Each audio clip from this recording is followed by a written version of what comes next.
Hi, everyone. Welcome, and thank you so much for joining the Brooklyn Rail's 718th New Social Environment and the last NSE of 2022. I'm Eleanor, a programs associate here at the Rail, and I have the pleasure and privilege of being your MC today for a conversation and poetry reading featuring Kyle Dacuyan, Ethan Philbrick, Patricia Spears Jones, and Cole Swensen. Before we get started, the Brooklyn Rail acknowledges Black Lives Matter. Here in New York, we are on Lenape-Hoking, the unceded land and waters of the Wappinger, Canarsie, Munsee, and Lenni Lenape people of the Delaware Nation and Shinnecock Indian Nation. We recognize land acknowledgements are not a replacement for actual and necessary decolonial work, but serve as a reminder of place, of the legacies of dispossession and enslavement that sustain and enrich the stolen land we are speaking from. And now to introduce today's guests and host. Performer, poet, and translator Kyle Dacuyan is the author of Incitements. His poems appear in the Brooklyn Rail, Lambda Literary, and Best New Poets, among other places. Dacuyan is the executive director of the Poetry Project at St. Mark's and lives in New York City. Ethan Philbrick is a cellist, artist, and writer. He holds a PhD in performance studies from New York University and has taught at Pratt, Muhlenberg College, and New York University. He served as a 2022 curatorial fellow at the Poetry Project, and his new book, Group Works, Art, Politics, and Collective Ambivalence, is forthcoming from Fordham University Press in April 2023. Poet, playwright, anthologist, educator, and cultural activist Patricia Spears Jones is the winner of the 2017 Jackson Poetry Prize from Poets and Writers. She is the author of The Beloved Community, forthcoming from Copper Canyon Press, and 10 other poetry collections, as well as editor for other publications. Her work is in numerous anthologies and publications, and she has taught at St. Mark's Poetry Project, CUNY, Barnard College, and elsewhere. She is organizer of the American Poets Congress and is a senior fellow emeritus of the Black Earth Institute. And our host today, Cole Swensen, is the author of 17 volumes of poetry and a collection of critical essays called Noise That Stays Noise. A book of hybrid poem essays, Art in Time, was published by Nightboat in 2022. A former Guggenheim Fellow, she has been a finalist for the National Book Award and has been the recipient of the Iowa Poetry Prize, among other recognitions. And we're so thrilled to have these amazing poets here with us today to close out our 2022 NSE series. Thank you for being here, and I'm excited to pass it over to you, Cole. Thank you so much, and thank you all for being here today.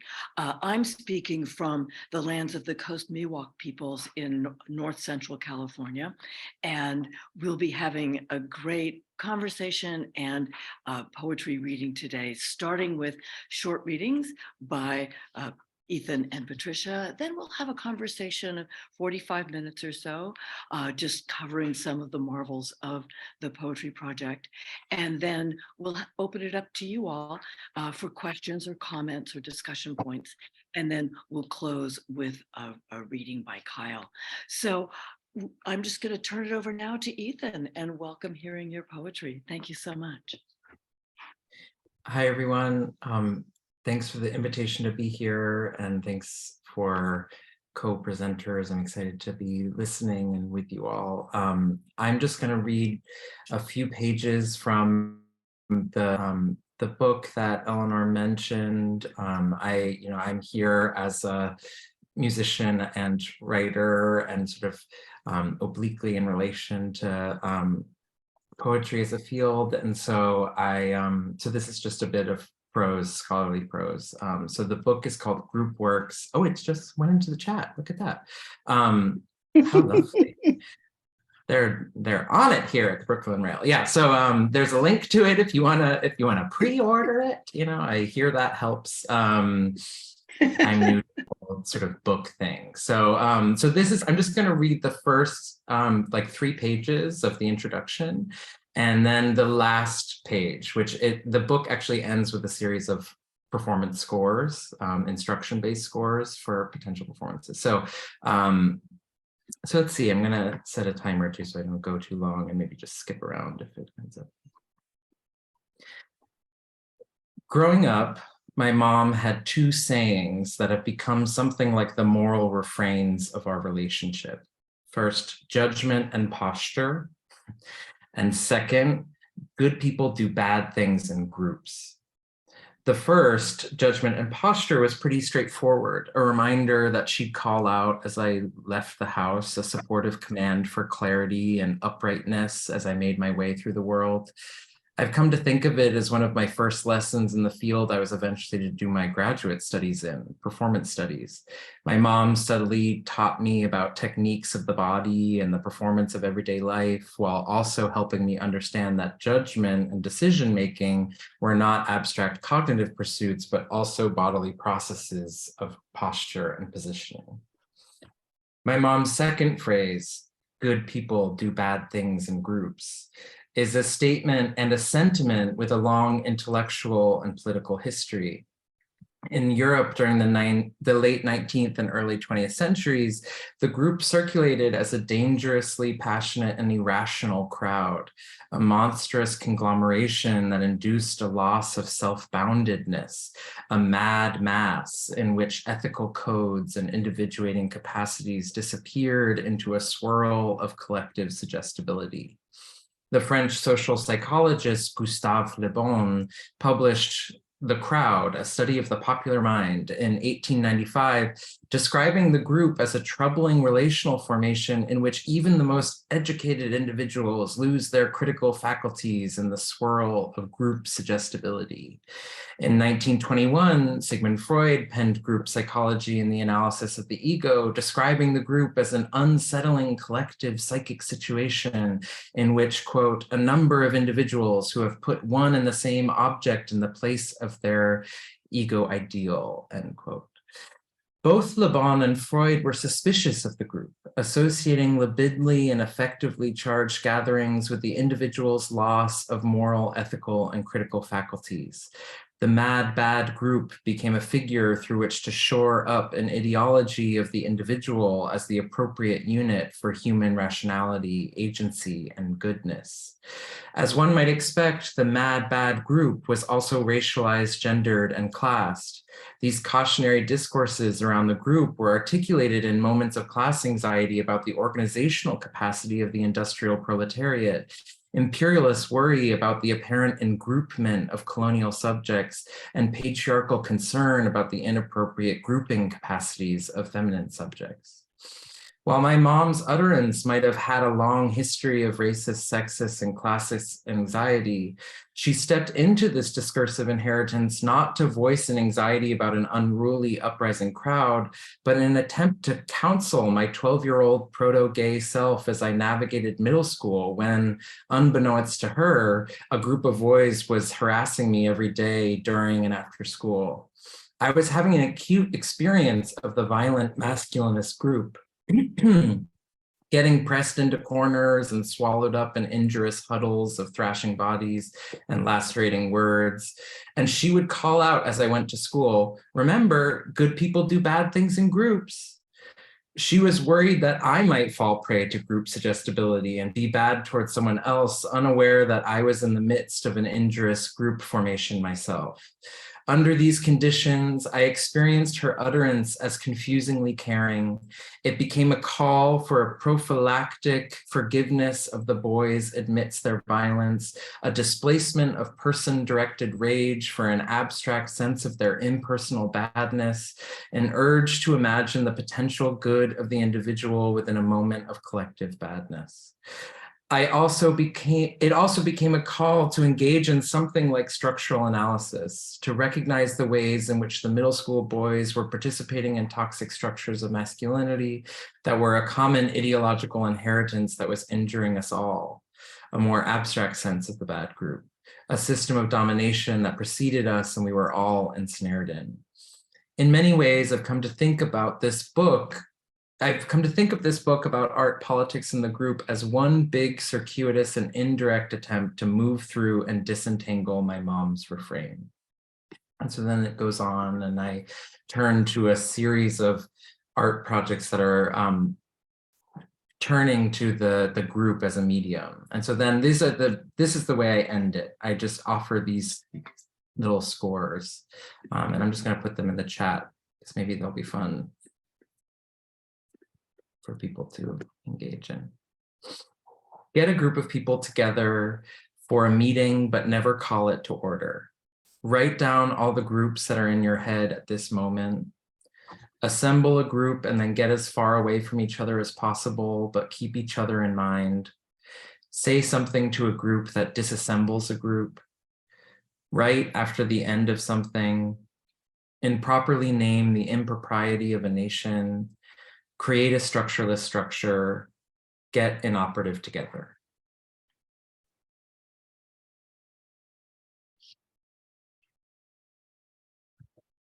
Great, thank you so much for those great reflections. It's nice when we're thinking about the group that the Poetry Project has been, and how good people can do really great things when they get together too.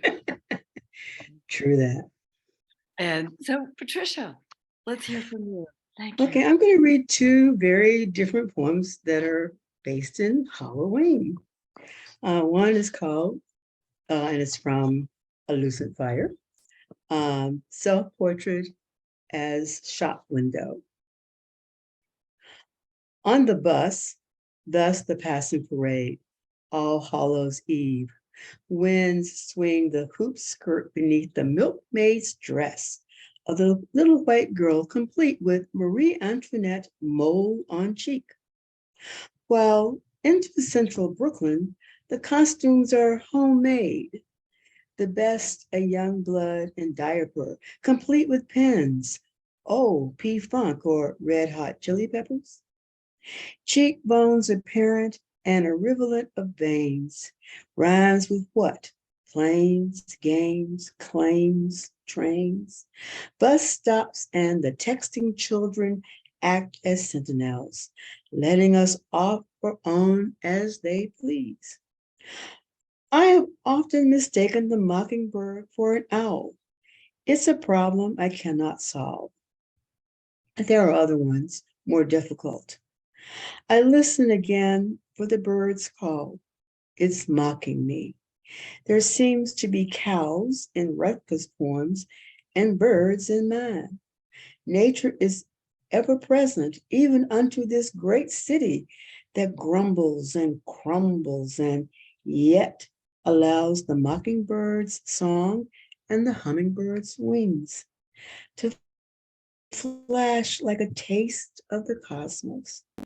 Oh, damn the wind and light, or praise the rain and bright desire for different weather. I stand in front of these beautiful things and curb my appetite for murder. It's one Halloween. Here's another one. All Hallows Week. This is the most recent issue of Prairie Schooner. All Hallows Eve, treat winds with respect. They let you hear your mother calling you in from the yard. You see your grandfather ciphering his plan for bricklaying his own house on a corner in Memphis that promised prosperity and comfort. A fig tree planted for fruit and shade. You hear the swack of cloth across the handsome shoes shined by your Uncle Charlie as he prepares for work. You hear grandmother humming while stirring another cake batter for her beloved chocolate cake, switch in the kitchen just in case grandchildren misbehave. You hear your cousins Dolores and Sarah Ann burping and farting, a smelly contest. Their legs dangling on the side of the brick wraparound. You hear loud laughter vibrating through Memphis humidity. You hear Aunt Jessie chronicling life on McNeil's plantation. You hear her and Aunt Lena gossiping about who's been to Chicago and who didn't go. And you worry that their great arms will shrink and their sisterly rivalry will stop. And then they're on the veil's other side, where all the families interned in Arkansas, Tennessee, Mississippi, and some places north of all those hard times and getting by, getting through the day in rot of the South, the day in fight for good times, good people, good Lord, they sang Granddaddy's voice, a large bell of hope. And Mama's voice, the most beautiful of all, the preacher's daughter, the preacher's singer, her lively, lovely face in memory untroubled by time's wrinkles, vivid her voice as she commands her elders to get inside, get out of the rain.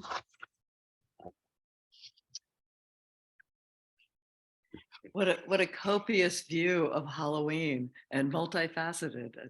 Really good way to look at holidays as opening in that way. Okay, let's leap into the Poetry Project. One of the things I think that comes to mind in anybody's mind thinking about it is the tremendous legacy that it constitutes today. What a great and important history. And so Kyle, I'd love to hear from you. What's it like to inherit a history like that? And in particular, what aspects of that history do you find most motivating or most operational at the moment? And how do you see them leading to the future?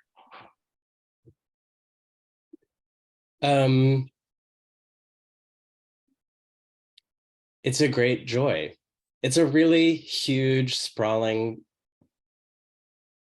cacophonous constellation of a place. And I think what I feel most deeply and what I also feel most responsibility toward and excitement around is just a legacy of experimentation and wildness and unruliness. I think that the Poetry Project has been a really wonderful open laboratory and incubator for all kinds of play and delight and exploration in language. I think that, you know, what constitutes this place different from other literary venues and communities is that it's so deeply a place. It's a place where people encounter one another, listen to one another, collaborate with one another, fall in love with one another, argue with one another, form relation to one another, and have been doing that over many, many decades and generations now. The longer the project continues, the more complicated and deeply felt that becomes. And I think that, you know, it's really, it's a place where we manifest poetry as a living practice. It's a central gathering and meeting place for poets. It's not just you know, it's not just a place where we go to listen to a reading on a one-off occasion. So many people have come to the Poetry Project as teenagers or young adults and found a learning community here. They've been students here over many decades. They've become teachers here. The poets who have been a part of the project since the 70s are sitting in the front row listening to the 20-year-old poets today. So there's just this, it's such a particular community. And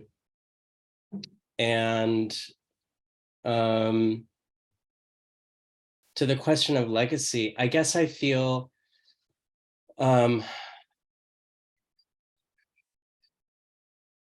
responsibility to hold the many generations together in some way.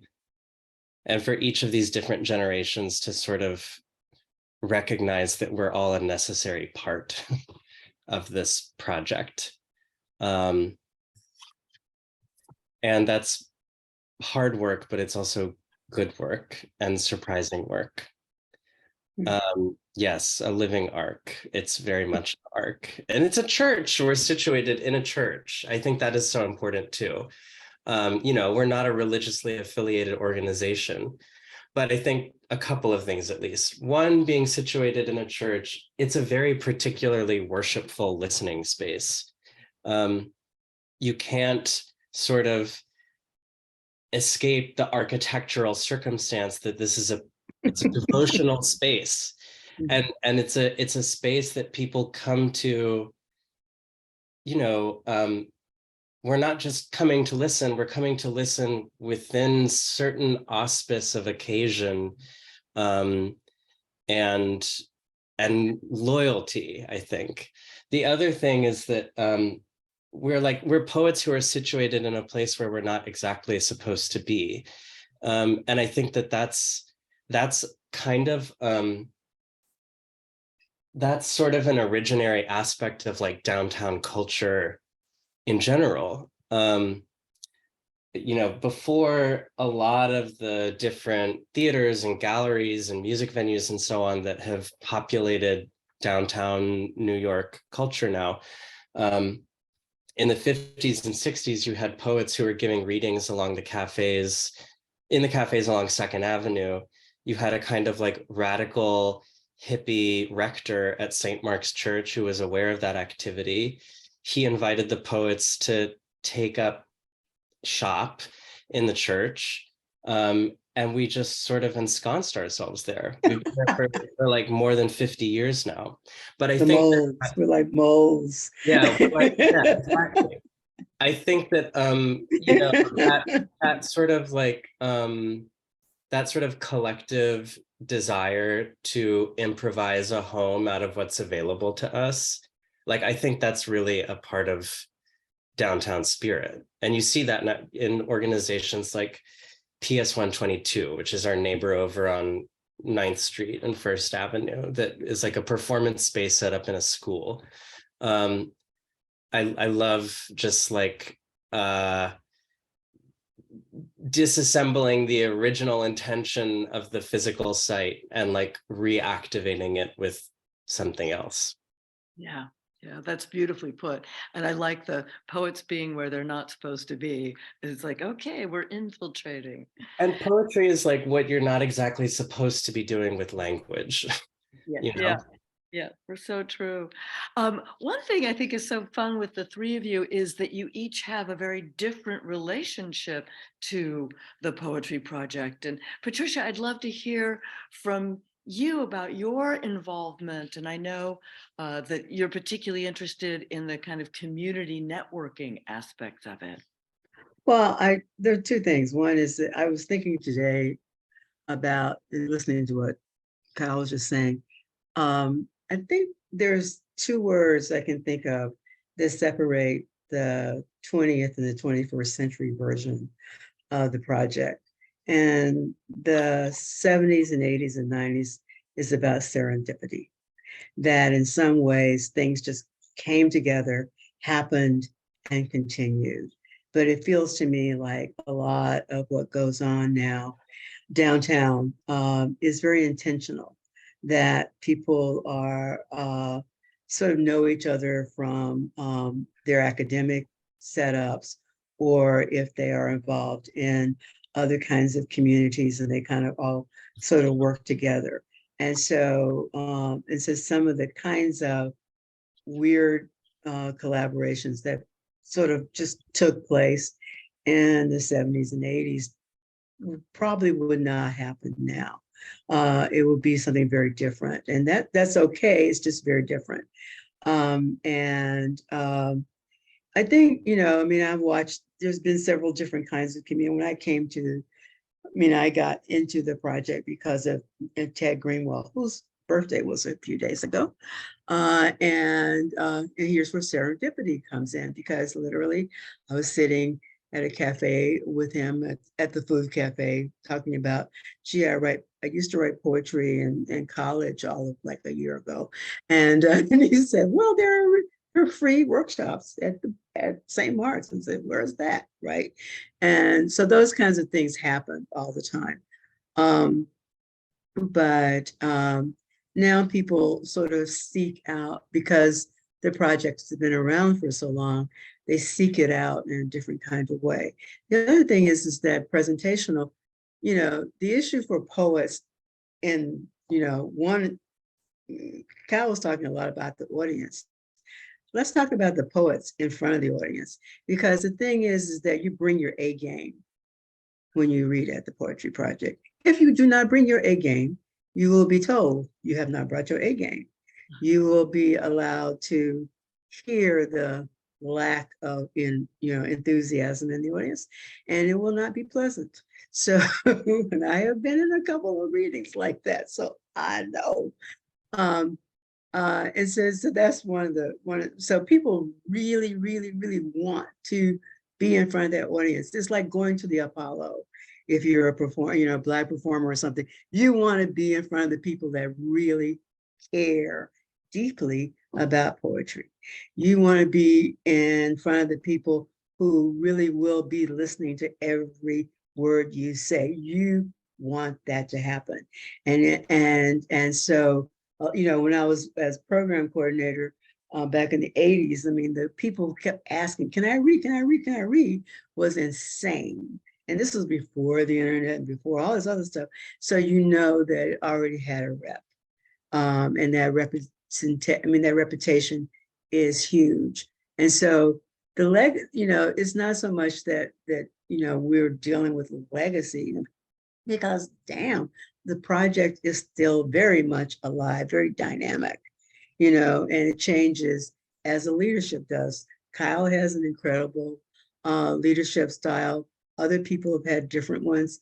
All of them have brought something that wasn't there before and needed to be. When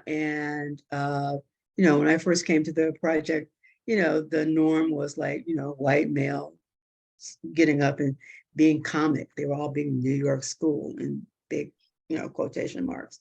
And you can name literally on one hand the number of Black people involved, literally. And that fortunately has changed drastically over time. And I am so glad to see that. And so it strikes me that one of the things that I love about the project is its capacity to evolve and to and it gets strength out of that evolution. Great. Yeah, that I'm thinking that you all are such good representation of that evolution, of that constant change. And I'm going to ask you now, Ethan, as someone who's come to the project much more recently and from a different direction, to talk about how the Poetry Project maybe is unique in its capacity to expand and to embrace poetry in a very, very large sense of that term. Yeah, thanks. I'm having a great time listening. I came to the project really recently through its curatorial fellowship program. I have been a fan of the project for my time in New York and come to readings and events. And one thing I had always loved about the practices that were assembling under its sign and in its spaces were its interdisciplinarity and also its capacity to hold a kind of informality while also an incredible rigor, like both informality and rigor. And And so as a performance maker who comes out of music worlds towards a more interdisciplinary frame around performance and writing, I was always so moved by the Poetry Project's capacity to present experimentations with text and time and performance, readings as a kind of performance in this frame that was so institutionally open and actually like a room you could gather in rather than a kind of formalized space of hierarchy and containment or something. So I was always just a fan and would come to events and love them and then sort of go off and do my own thing, and so then when I was thinking about wanting to play an organizational role and try to support a series for performance, and I was specifically thinking about song form and sort of interdisciplinary engagements with the song, and thinking about all a song might be when we bring a song to its limits. And so I was thinking, I had this frame for myself and I was trying to think about, oh, where could this live? And I was like, oh my God, maybe it could be with the Poetry Project, because thinking about song as this relation between text and sound and the sociality of song, like what like someone like Fred Moten might call the socio-poetics of a song form, like that it's a social form as well as an aesthetic form. And so, so I was really lucky to get to work with the Poetry Project last year to put this series together. And I was really moved by the way the project was brought this like rigor of engagement with text and performance, and also this capaciousness and openness around disciplinarity and how to make art in a way that actually is a gathering in it that can be spontaneous and improvised. And we did a series of performances around song form last spring, and it was really a moving series for me. I find myself wanting to go 2 or 3 directions at once. One of the things that you brought up, the idea of the curatorial fellowship, and I was thinking about how many different dimensions the Poetry Project works on, with things like the fellowship, with the workshops, with the publications, particularly the newsletter being now 50 years old. And I would love to hear about these facets. I know there's an archive there too, and I think the archive plays a central role. And I'd love to hear from each of you which of these aspects you find most speaking to you, which excites you the most, which you see, where you see great futures coming, and I'll just leave that open, and whoever wants to leap in. Well, I'll leap in. I was one of the first of the mentors for the Emerging Poets Fellowship thingy program, and I think it was one of the smartest things that the project ever did. One, because it really because it reminds us that most of the kinds of work that poets do is one-on-one. And that's often lost, and not lost, but it's sometimes subsumed by the workshop model. And so I thought that was a really very, and also I got to work with Guillermo Gomez Castro, and he was such a crazy Argentinian who's a wonderful poet. And so I got to do some really fun things with a fellow poet who's already had a very strong voice. It was just about, boosting it some more. And I thought it was one of the times where the kinds of, along with the workshops and the ability to work on magazines, it's another way to really support poets at a variety of levels, which the project has always done. So I And I'm so glad that it continues and it gets deeper and more intense every year. Great. Yeah. Kyle, could you describe, maybe for some who don't know, more about the range of and the number of those facets, and maybe, you know, where you find yourself seeing particular promise or Yeah, I mean, I think of the facets as all mutually constitutive of one another. So it's somewhat hard for me to distinguish them, and certainly hard for me to hierarchize them. But, you know, I kind of think that there isn't another cultural institution that is like ours in its particular ecology. I think that the way that all of these different aspects of our work come together is really ecological. We put on 60 to 80 live events a year, which range from readings to performances to lectures to other sorts of gathering. We have a couple of dozen workshops and master classes that are offered every year. We have 2 different fellowship programs, the Emerge Surface B Mentorship Fellowship Program that Patricia mentioned, which pairs a mentor poet with an emerging poet over a period of time. We have our Curatorial Fellowship Program, which Ethan was a part of. We have a range of publications that include our newsletter, which is now in its 50th year, become this really important outside the mainstream space for criticism and reviews and interviews, but also just like community news, you know, announcements of births and deaths and reports from poets outside of New York City. And you know, it's a community newsletter. We've always had different literary publications that we're presenting. We have this archive, which is, you know, we have thousands and thousands of hours of reading and performance that have happened over more than 50 years now. But like I said, I think that all of these things form one another. You know, the events and performances that we're producing now, I'm always thinking of as future archive.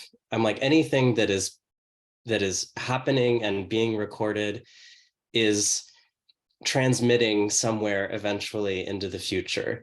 And the learning programs that are happening here are part of the community experience that forms the reading audience. And the commentary that's happening in the newsletter is like an extended afterlife of the live event gathering space. All of these things are super interconnected.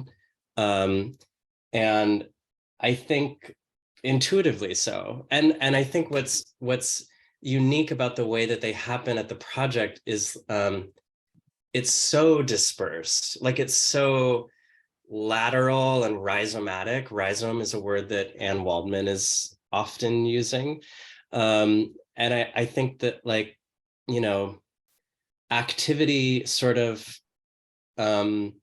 infloresces everywhere. The other thing that I want to say, there's another aspect that I do think is like an aspect of our cultural work, which isn't often recognized as like, okay, you have your programs and your publications and your archive or whatever. I think another most important aspect of the work that we do at the Poetry Project is like more uncategorizable relation. I think that like friendship, collaboration, contact, encounter, family relation, romantic partnership, all of these kinds of social relation that radiate out of the project are deeply within our cultural imprint. I keep coming back to this emphasis that like it is a social space. It's a very sprawling social space. And I think that the way that poets relate to one another over lifetimes affects language. Like, I think that that is a part of the language work that we're doing. And so that is deeply, it's deeply part of all of this synaptic snapping that's happening here. Can I just bump in on that? Part of that is the activism aspect of it. You know, when I was one of the other poems I was thinking about reading and I didn't was actually written because of all the work that was done in the 80s around artists' call against US intervention in Central America. And one of the publications from the project is of the materials from that incredible trying to stop Ronald Reagan from destroying Nicaragua. Well, that happened anyway. So in El Salvador and Guatemala and Honduras. So and then during one of the critical times was during the AIDS crisis, when the sanctuary at St. Mark's became one of the memorial spaces. I mean, they're one of the first major memorials for somebody was there. I mean, it's just, Kyle is giving this kind of sort of very, he's wonderful about this, but sort of bring all these things together. But when you say a social space, it really also is an emotional space. The people who read in the Lorenzo Thomas reading, as I did, the people who were there for Akila Oliver, the people who were there, when somebody said, "We're engaged," oh my God, so we're like, really? No. But I mean, all these kinds of things happen. You can't, and it's sort of the serendipity. When I was the program coordinator, I'm not quite sure how, I got David Murray to perform one of the evenings there. I mean, he just came out and did a sax performance, just mostly because he knew me. So it's those kinds of things that happen, but it is that kind of sense of bringing an extraordinary number of creative people together and allowing them to blossom and thrive. I love what you're saying about the importance of individuals, that it is a collectivity that is also inspired and run by individual interchange. Just Right. because someone knows someone, things expand. I also would love to pick up on the notion of activism. And I'm thinking of, Kyle, you mentioned how the Poetry Project is a network of interconnectivity itself, but that also spreads outward. And Patricia, the other day you mentioned something about the idea of the project connecting with other downtown cultural and social activist spaces. I'd love to hear more about how that network overflows itself and particularly connects with activism. Let Kyle do that. I think that many of the poets and artists and writers and listeners who are drawn to the Poetry Project are intuitively people, they're people who feel called to different sorts of gathering. And that includes gathering that's related to various political and social action. I think that poetry is a really important material for social transformation, that I think it's unsettling our language. It's kind of interrogating where different conventions of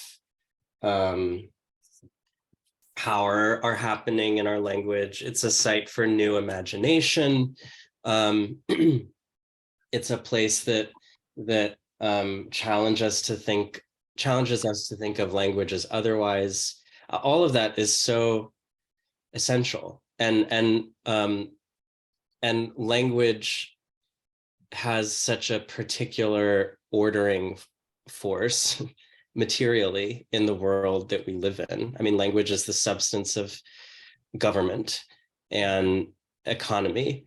And just as it's an information, and just as it's the substance of all of those things, it can also be disordered and reconstituted to create new things.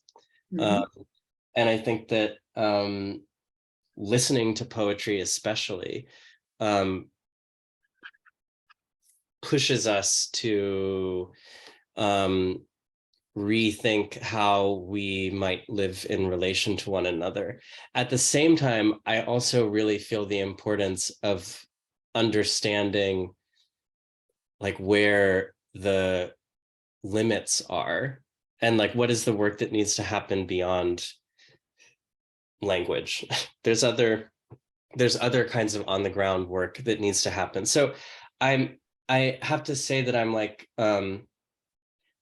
I have some degree of suspicion towards institutional captivity of activism. I really feel it's important for institutions to think about what resources do we have? What particular kinds of work happen in the spaces that we hold?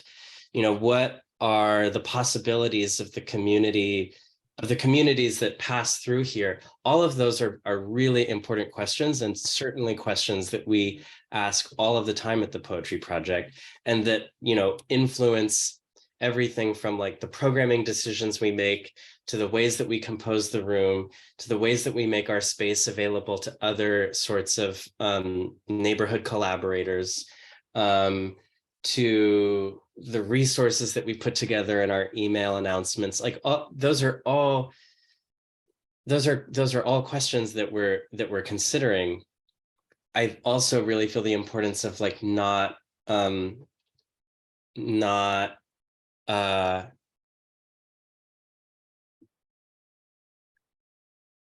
performing, which I think I see that happening a lot. And it's partly because it's a condition of cultural institutionality today that the institution needs to figure out how to perpetuate itself.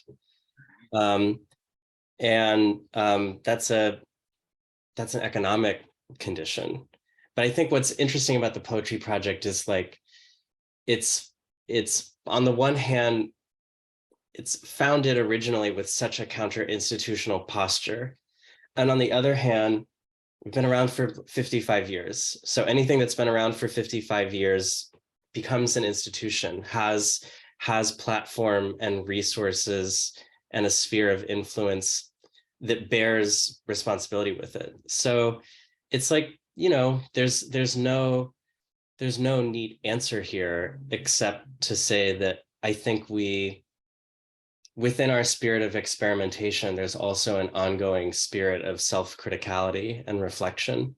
It's like, what do we do with what we have? Mm-hmm. And sometimes, as Patricia, I love something that Patricia has said, that the project can be a place of audacious beauty and surprise. I think that sometimes, you know, our spirit manifests audacious beauty and surprise. Sometimes it manifests something that we maybe feel a little more critically toward, but I think that critical self-reflection is not a bad thing at all. Patricia, you had some really interesting things to say about the independence, the role of, and I think this balance of, as Kyle says, anything that's been around for 55 years is an institution, but I think there's some really interesting ways that it remains an anti-institutional institution. And I'd love to hear from. I'm not sure if it's I think it is what I was trying to say the other day. And we haven't heard from Ethan, so I'm like wondering about him. Always try to keep everybody in the combo.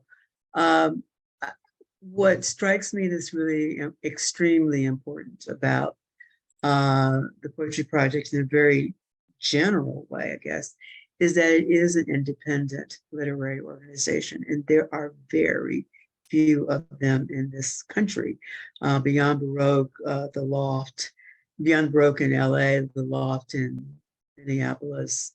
Not quite sure what's in Chicago. And so there are very few places where Gemini Inc. in San Antonio, that are not connected to a university or a college or a foundation of some sort, that it is literally its own mission. And people either enter into that mission or they don't. But it also is then open to a wide range of people that the academic institutions are not.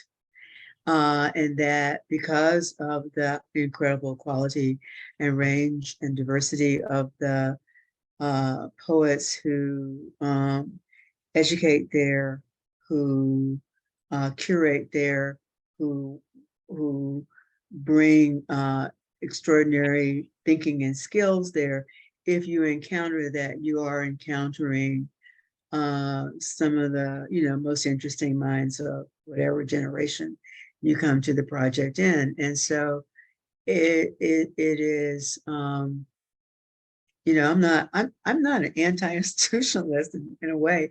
I want institutions that reflect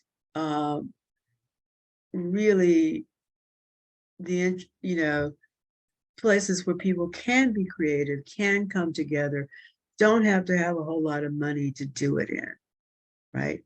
And the project is one of those places.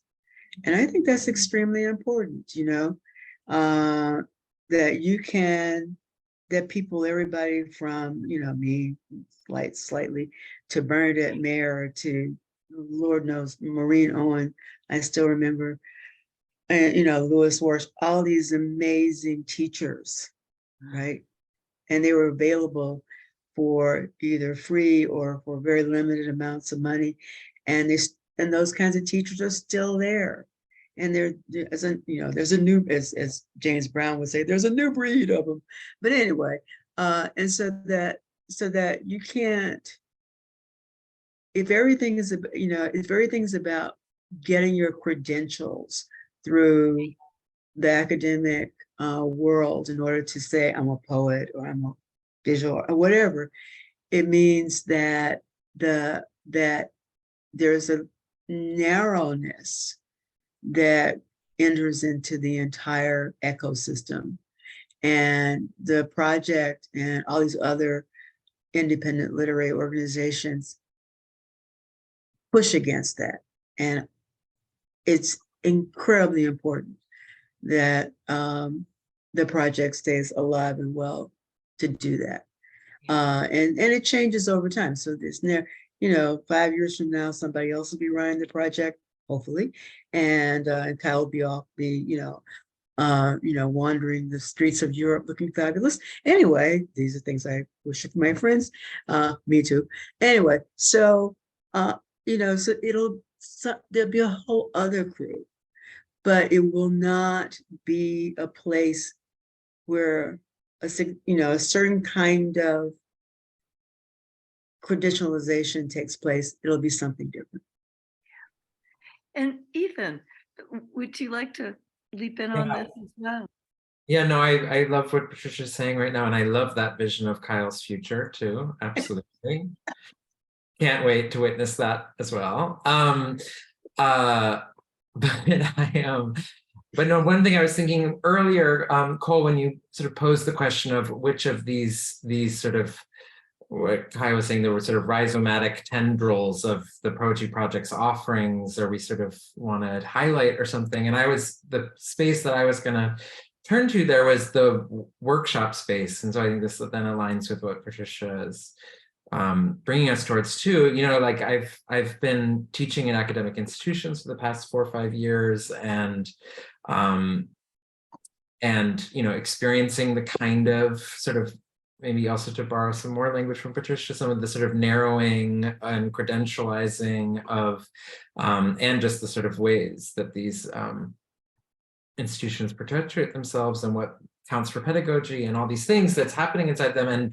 And I am perpetually really excited by all the workshop offerings that happen at the Poetry Project, and then more broadly of the possibility of pedagogical and lateral workshop space that isn't held by these like multinational real estate moguls calling themselves universities, like actually, and that is phenomenal. And I know so many people who have come through workshops, and so I really love the non-public facing elements of the Poetry Project too, the non-publication, they I think those also, as Kyle was saying, sort of bleed out and fold out onto publication and presentation and all these other things. But the space of workshop or reading group or gathering, and I think for me, sort of the question about activism, I really loved how Kyle was sort of was really bringing us to some of the potential pitfalls of talking about a sort of cultural institution's desire to frame itself as activistly oriented, and instead sort of thinking about how it sort of opens onto or suggests or might provide some energy around or something. But like, I think some of those workshop spaces and do offer potentially some conditions of possibility for different ways of being in the world and getting together with different people, and and a workshop can turn into a tenants meeting really quickly, and a hang after performance can turn into a thinking about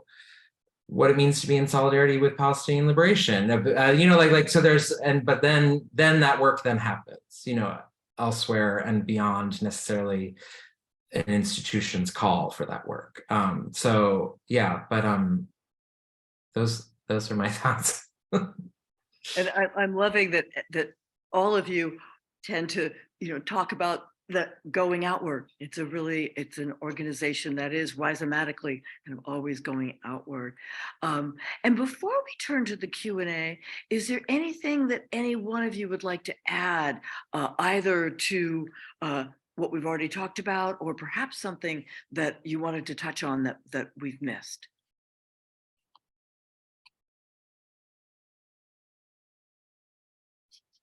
Okay, the Q&A too will no doubt allow other things to come up as well.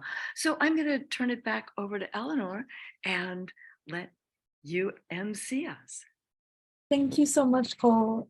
This has been such a wonderful and inspiring conversation. So thank you so much to all of you. Our first question will be from our friend GE. GE, you should be able to unmute. Thank you so very much, Eleanor. And what a wonderful coda to the NSE for another year. Thank you, Brooke and Rael. I had an earlier question, but it was almost answered completely by Patricia earlier. So I want to modify it a little bit. Do we think, or do we have a sense that the project is so enduring because it offers such a kind of an hour of air, quote unquote, an hour of air, a kind of stay against the confusion of the world, and consistently and in that continuity?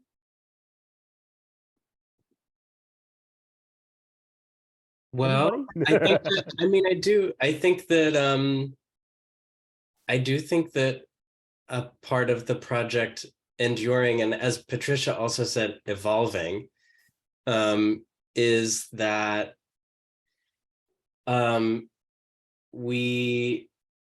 there just continues to be appetite for the sorts of experiences and experiments that happen here. And some of those, all sorts of stuff happens. You have Amiri Baraka and Jane Cortez performing with music. You have John Giorno hosting like a poetry sermon in the sanctuary with a acid spiked bowl of punch.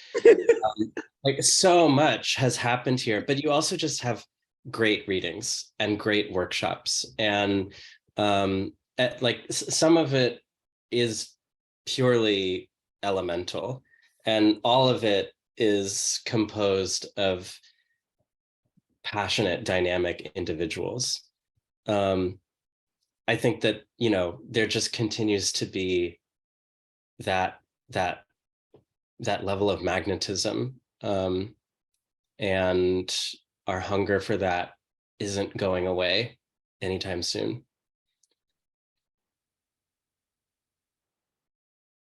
Ethan, Patricia, either of you want to? You pretty much said it.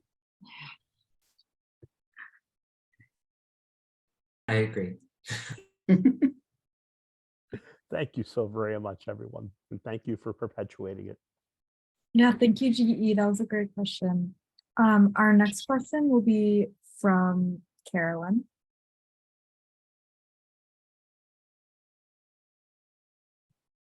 Hi, sorry for some spotty service, but thank you so much for this conversation. I'm just such a fan of the project, and it's been such a special home to me as a poet as well. And yesterday on our NSE program at the Rail, we had Samia Bashir and Carmen Jimenez-Smith and Adrian Matika come on talking reading, and also talking about their roles working at institutions like Lambda Literary and Poetry Magazine. And we got to hear their sort of insights about being poets working at these places, which I guess is actually somewhat rare in our cultural institutions. And obviously the project is full of you all, poets and performers and makers. And I'm just curious to hear more about that, and also kind of work-life balance, as simple of a question as that is. I just kind of love hearing what the project makes possible for you as a poet, what some challenges might be. Yeah, thank you.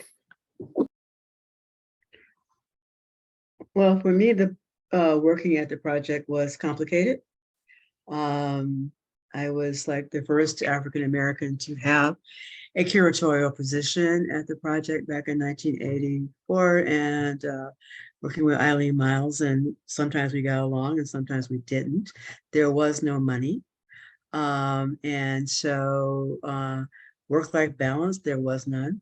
And so I think all of those are very more recent kinds of ways in which people approach working in nonprofit arts organizations. I'm glad that the project, frankly, is a little more professionalized, and that it pays people a lot better, because it's very hard work to curate 30 to 50 programs and events in any year, especially in a place that actually is a historic, there are things you can't do in that space because it's a historic space.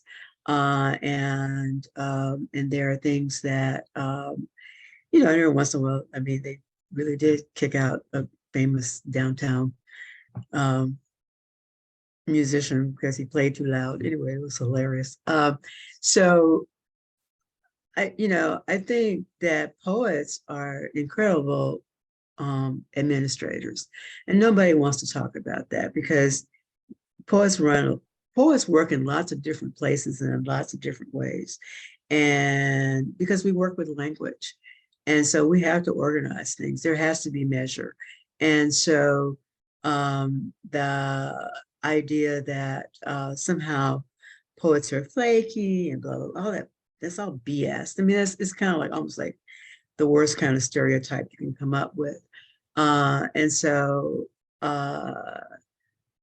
what is great about the project is that it actually was created by poets for poets. And that is one of its, that's the foundation, and that's an incredible one. Ethan, you want to say something about? Yeah, I would just say from my, brief and recent experience, I came on, I guess about this time last year to start planning this series with the project. And I started I had interacted with Kyle already, who is an incredible poet and administrator and poetic administrator. Amen.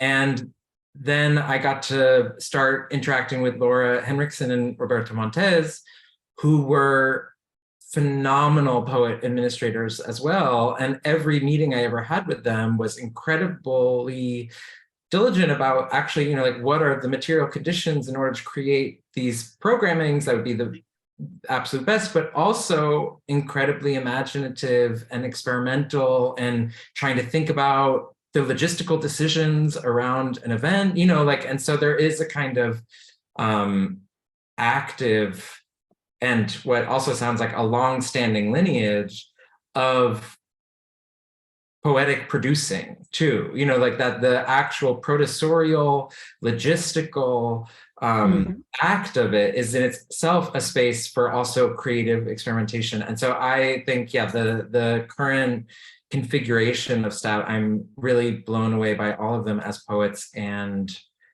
producers, administrators, organizers, gatherers, institution, flame holders, you know, all of that.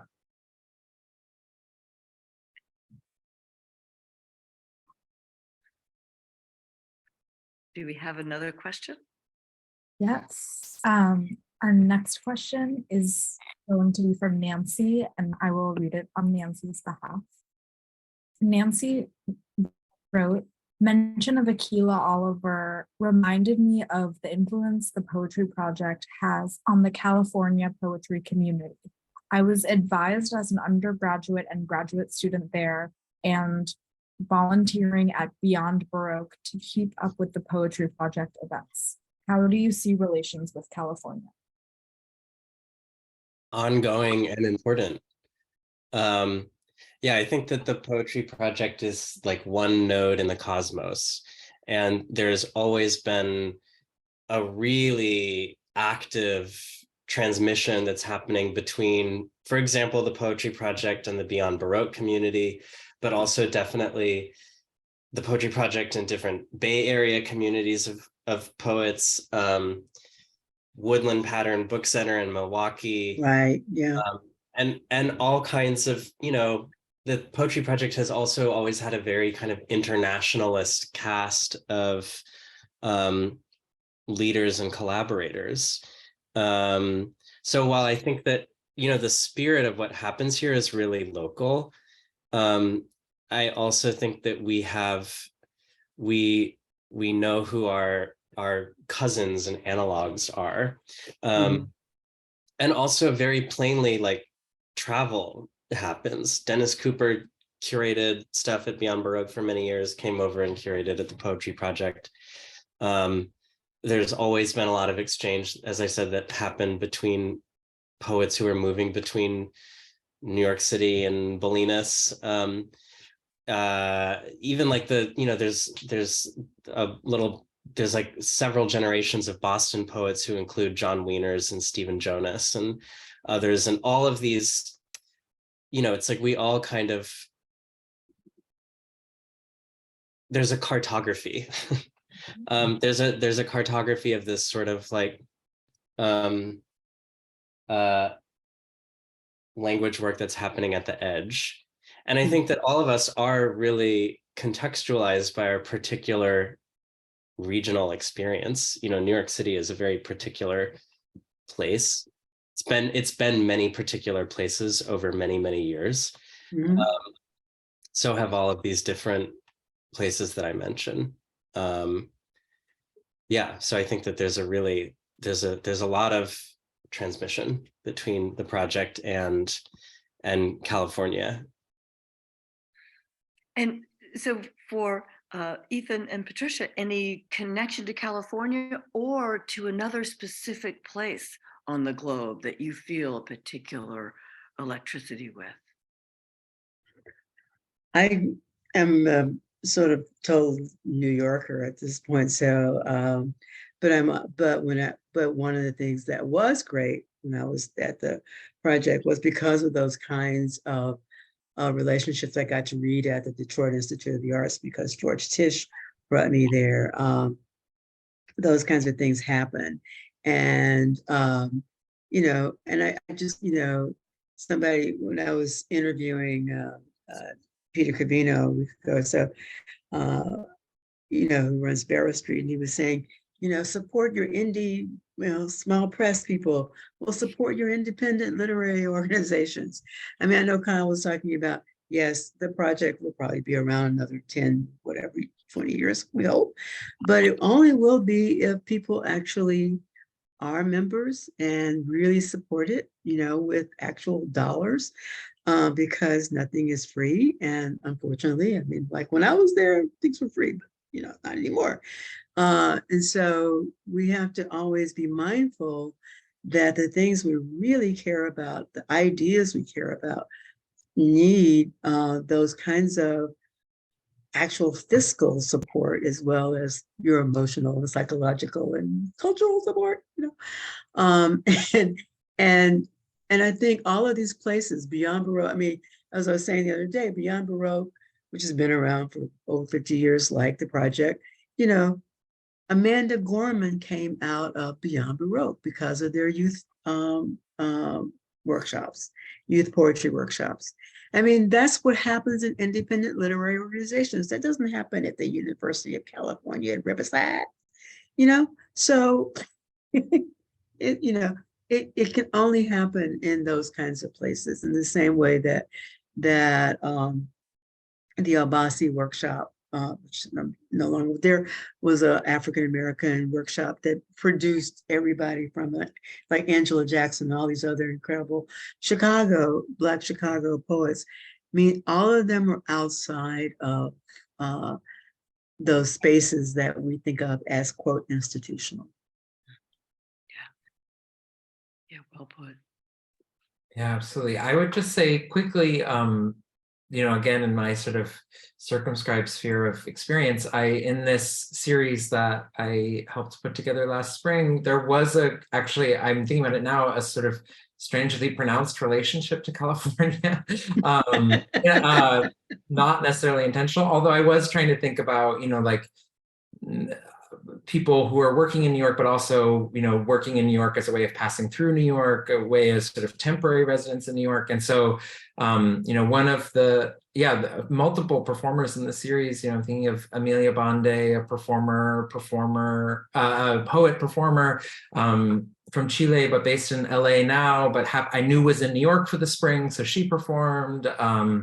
Leah Monatawal, Syrian Palestinian American performer based in the Bay Area, but I knew was going to be in New York, so I got her to perform. So there was I was knowing people were on the move and trying to sort of work with that to make a series of programs that were in New York and of New York, but also expanded elsewhere. And we're tracking how people are moving across coasts and across, locations. And I would also say that part of that programming we did, this is some sort of, in this format that we are in now here on Zoom, and thinking about a world reeling from the inside of pandemic, that, as part of these programs that we did last spring, there were also remote online reading groups that happened before each of the performances. And the participants in all of those were globally spread.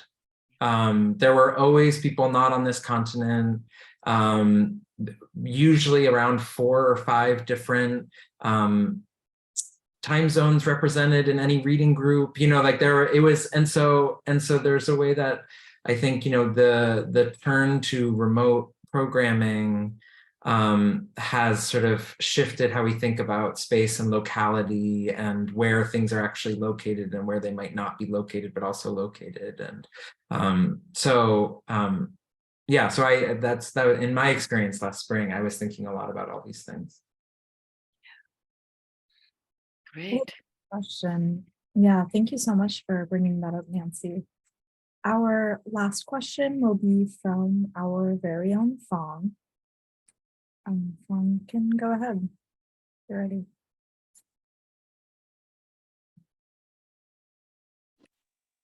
Hi. Hi.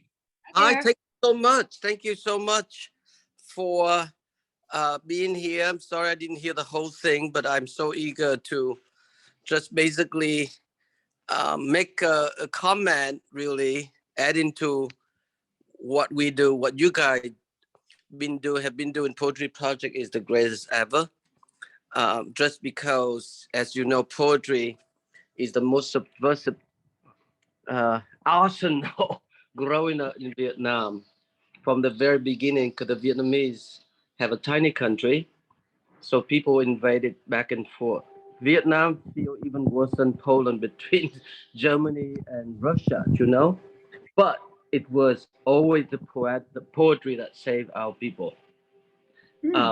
Remember that not long ago, you probably remember the Stalinist killer named Andrei Zadanov. Remember, in the kind of 3 days long Soviet Writers Conference in 1937, when each day everyone had to come up on the stage and express their profuse thanks to brother's father Stalin for the new model truth, and then they would disappear.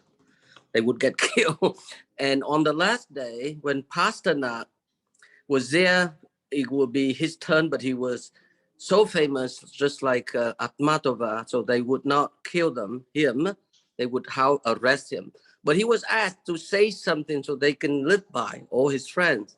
So he accepted. He walked on the stage, and what he did is just gave the number, Sonnet 30. And all 2,000 people stood up and they recite the whole Shakespeare sonnet. You remember, went to the session of Swiss silence thought. I sum up remembrance of things past, and it's just amazing. And what it meant is just that you cannot kill poetry. You can't kill Shakespeare. You cannot take away from Pasternak translation, and you cannot kill Russian language in the end, you know? So to be subversive, most important is to be a poet. And poetry is the most honest human expression, and it enriches language, and it's definitely benefit the visual culture and every other discipline, the art, humanities. So we all the real grateful to what you guys all do. And I just told every younger member of the staff of the rail, if they haven't experienced the marathon reading, they must go, especially those in New York City. So that's the thing. We're going to collaborate with greater spirit of coming together in our own art of joining, Patricia, Kyle, and we're just super grateful being your friends. And I think we're going to make amazing things together this coming year. 2003 is our year. So I feel it. We feel in our bones. So we just want to thank you all for being who you are. And to be seeing you super soon, very, very soon. Just want to say hello, really. Thank you, Phong. That was just the perfect for wrapping up of the whole thing and capturing that spirit of collaboration and neighborliness and friendship. And I want to thank all three of you for just a wonderful conversation and bringing so many elements, details to the foreground that I've made lots of notes and going to be thinking about. So thank you so much. And now perhaps we'll close hearing some poetry from Kyle. Yay! Yay! Yeah, thanks everybody. Thank you, Cole. Thank you, Phong. Thank you, Patricia and Ethan and Nancy and GE and everyone who's been listening and posing questions. I think that probably every director of the Poetry Project has some phase of their writing that is writing about the Poetry Project, and it's kind of become like a genre of poetry. So I thought that I would read a little passage from my own submission to this genre. And this is from a piece called Things Approaching Worked. Acousmatic sound is what we hear without seeing the originating source. What is its psychic analog? In the physical spaces of St. Mark's, I perceive something radiant and ineffable, residue enduring in some shifting form beyond a veil, and still very materially in the soil or the walls of the place. Stubbornly, the church leans diagonal against Manhattan's grid, its rose window in the bell tower facing a true south. And so at noon, a kaleidoscope of pink and rust strikes the altar, then sweeps across the floor, a tide of hours. Spring of 2020, the light is mostly what is here and all it catches, dust and memory, feeling, particles spinning out of reach.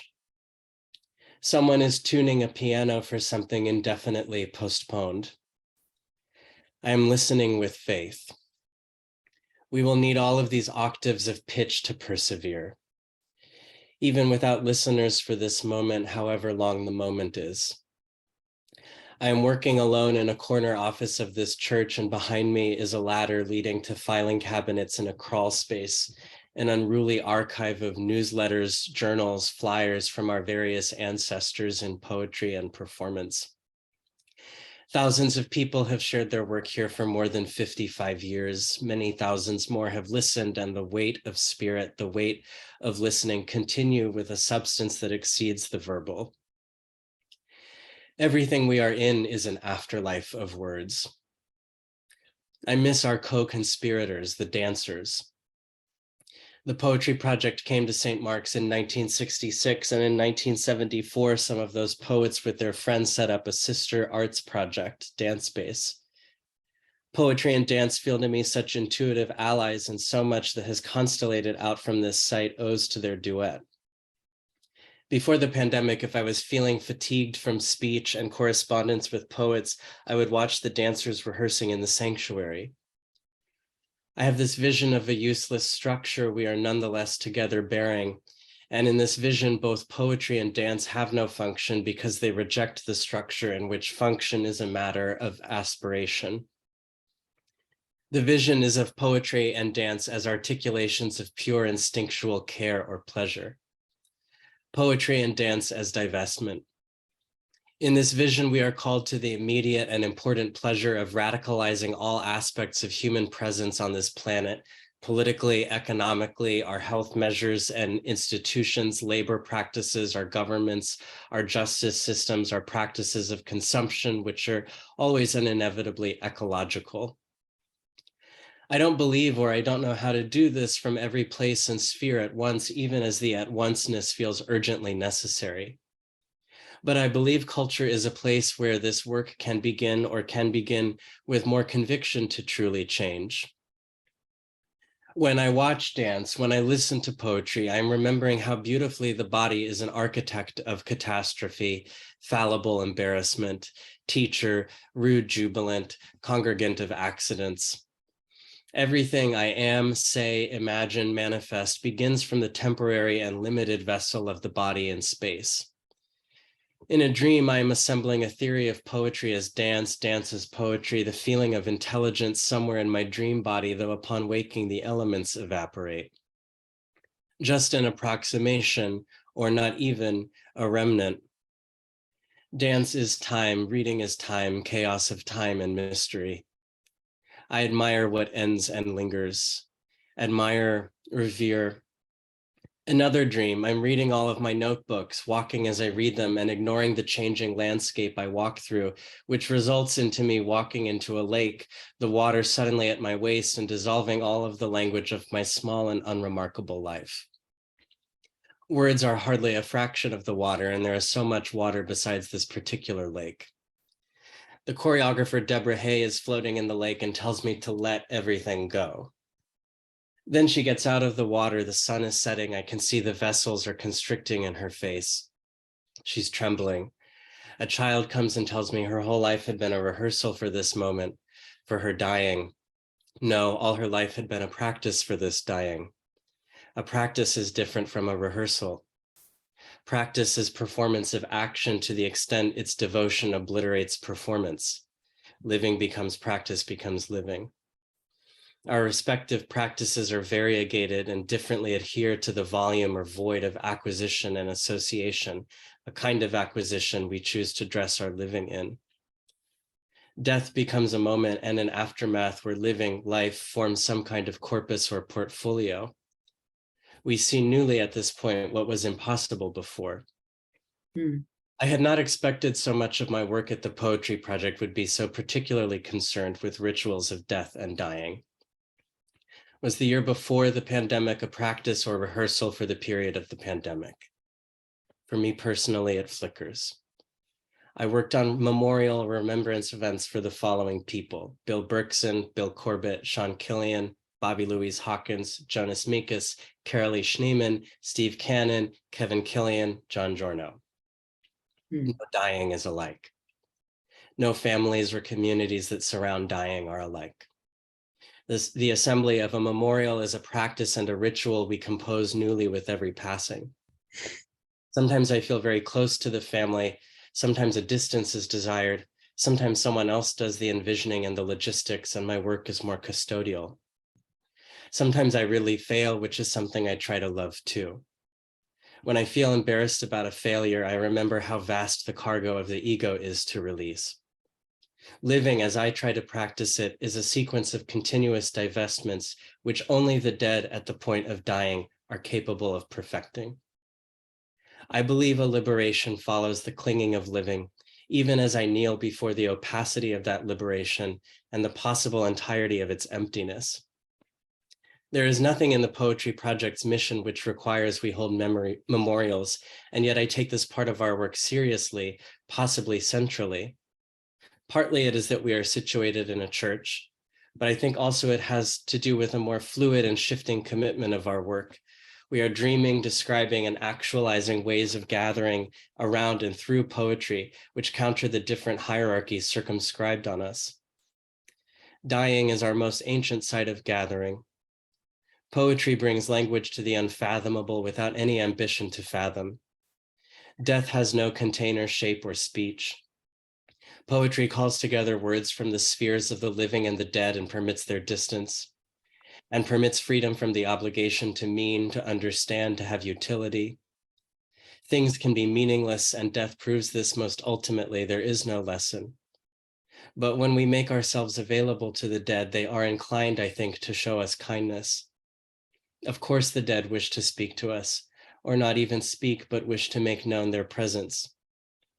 The wonderful humility that happens after living, or not even wish. The dead are free from want. I think I'll stop there. Kyle, thank you so Thank much. you. That was beautiful. And what a perfect way to end. Yeah, really. The dog is vocally applauding, so I'm going to mute myself and say thank you all very, very much. Yeah. Thank you, Cole. Thank you, Cole.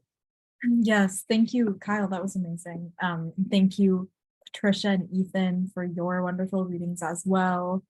Thank you all for the conversation, Kyle, Cole, Patricia, and Ethan. It's been such a really lovely afternoon and perfect NSE to close out the 2022 year. We'd also like to thank the Terra Foundation for sponsoring our NSE program and making these daily conversations possible, as well as for their support of our growing archive, which you can view on the Rails YouTube channel. And for the past 22 years, the Brooklyn Rail has provided a platform for the arts, culture, and politics through our monthly publication and our public events, like our daily NSE. This holiday season, help us sustain our work and reach our goal of raising $150,000 this month towards the Rail's writers, editors, and operations. We're halfway there, so we can keep going. Your support will keep our issues and events free, and you can donate via the link in the chat. And join us tomorrow for a screening series curated by our friend Sarah from the Filmmakers Cooperative, featuring films by women artist filmmakers, and that will be available on our website. Thank you so much again to Kyle, Patricia, Cole, and Ethan. Thank you all for being here today, and hope everyone has a great holiday. You can now turn on your microphones, say hello and goodbye. Ditto. Thank you all so much. So And much. Thank you. Best Thank end you. of the year. Glad and- you're here. Thank Hey, you, Lewis. Patricia. That was incredible. Hey, Fawn. Thank you. Thank you.